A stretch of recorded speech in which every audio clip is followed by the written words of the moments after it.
So right now you're entering what would be the first main floor of the first unit, right?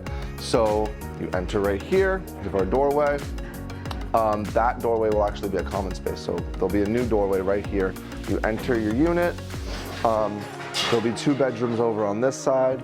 And then we really switched everything around here. So this chimney's coming out today, actually. I'm standing in what will be the new kitchen. So nice open kitchen that will flow this way into the living room. Nice bay windows, get lots of light. And then you have 2 bedrooms over here. This unit will also go down into the basement where we'll have another bedroom, bathroom, and some more living space. So it will be a nice bi-level unit. But let's go check out upstairs. So now as we're heading up here, this is the start of the second unit right here. So you'll open the door and it will open up into that similar layout. They're sort of stacked on top of each other for the first floor. It'll be the kitchen right here, living room over here, and you'll have another 2 bedrooms over there.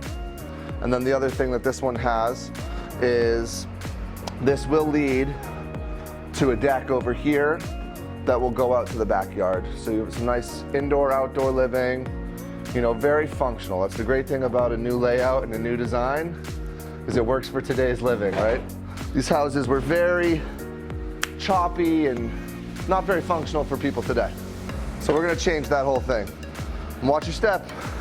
As we move up here and we go up to the stairs, everything up here is the master suite, which is awesome. So as you walk up here, as you can see, we've got super awesome ceiling height. Our finish is actually gonna be a 9-foot ceiling finish upstairs, which is really great for an old attic. So 9-foot finish, this entire floor is the master suite. So to my right over on this side, this will be the brand new bathroom, double vanity, shower, soaker tub, all that beautiful stuff everyone wants. You'll have 2 closets that you walk through, right? So as you walk through the closets, bathrooms this way, and you'll have the master bedroom over here, which is also nice. It's on the quiet side. This side is the street. So, you know, thoughtful design and keeping the quiet space on the bedroom side.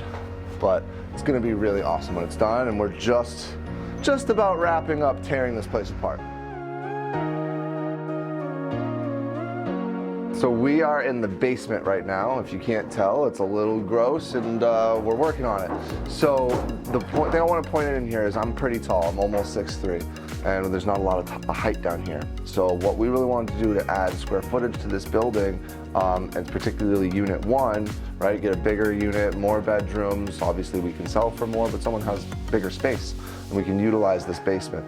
So to get the height we need to make this livable, we're actually gonna dig down this basement, jackhammer the floor, excavate it. We're going down about 2.5 feet to achieve that height that when we finish, you know, put down the gravel, lay a subfloor, put a real floor, and then drywall and all of that, we wanna have a finish of about 8 feet down here, which would be really nice. Requirement 7'2", so we're actually gonna go for 8. Because again, it's living square footage down here. We want it to feel like somewhere you want to be, not feel like a basement, like it very much feels like right now. So part of that process, just for a lot of people who don't know, they actually have to dig down underneath, and they have to do what's called underpinning of the current foundation to secure what we do have.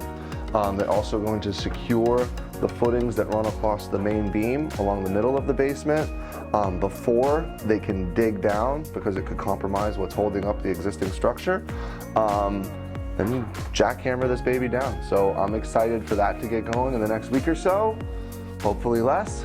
And that's pretty much what's happening down here, so we can convert it. We walk out this way, it's cleaner.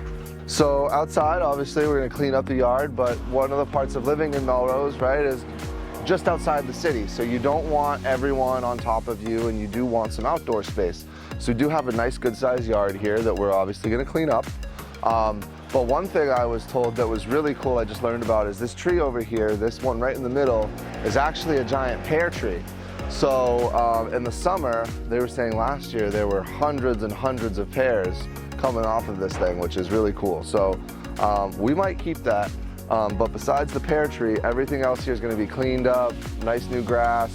And then if you follow me this way, we have our parking. So we do have a driveway, Melrose isn't like the city, so super easy street parking, unlike Somerville or Cambridge or any of those neighborhoods. But we also have a driveway too. So we'll be assigning parking spots to units, as well as easy street parking for guests, visitors, and all that fun stuff. So that is 40 Cleveland, and this is the yard, and that was the basement, and that's demo day for you.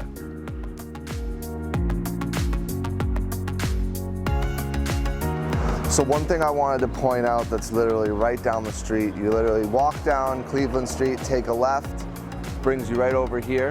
So we are at the Wyoming train stop for the commuter rail in Melrose. So one of the great benefits of Melrose, why do a lot of people love it besides the schools, golf courses, and all that fun stuff, is the commuter transportation, right? Easy access inside and out of the city. So we're only 20 minutes into Boston. You can take Route 1, you can take 93, we're on both sides of it.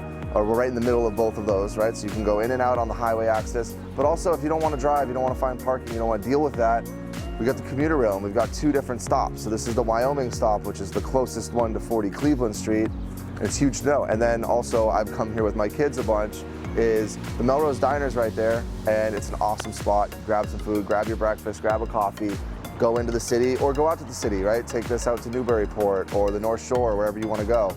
So it's really awesome to have the public transportation and still, not be so cramped in the city. So really wanted to make sure I pointed this out while we were here.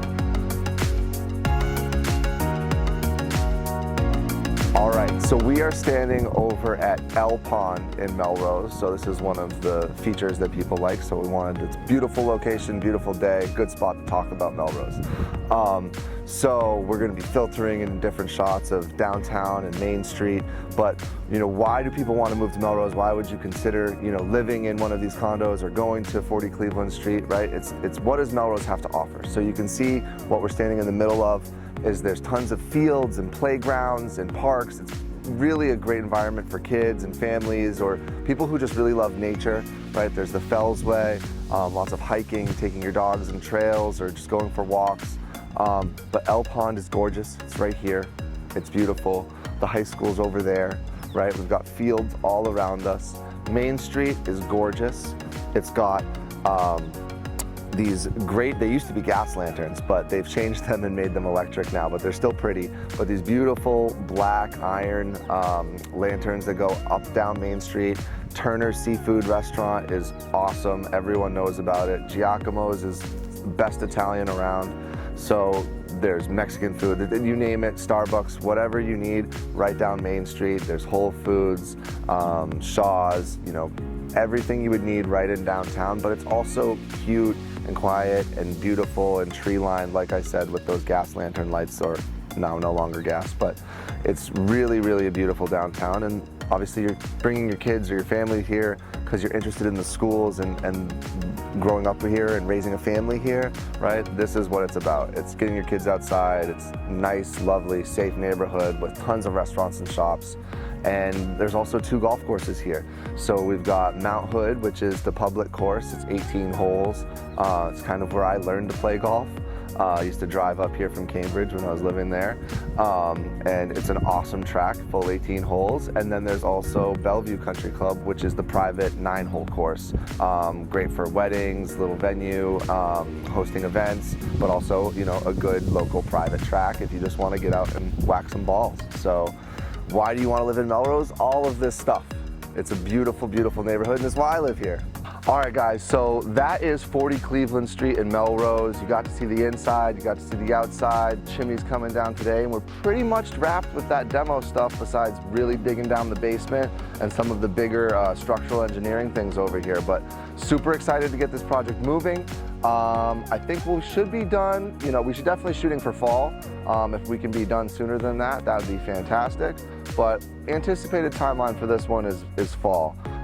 If you're interested in moving to Melrose, or if you're interested in particularly 40 Cleveland Street in Melrose, or condos, or in just Melrose in general, DM me, subscribe, like, all that fun YouTube stuff. Reach out to us and we're happy to help you or answer any questions you have. And that's demo day at 40 Cleveland, so here it is.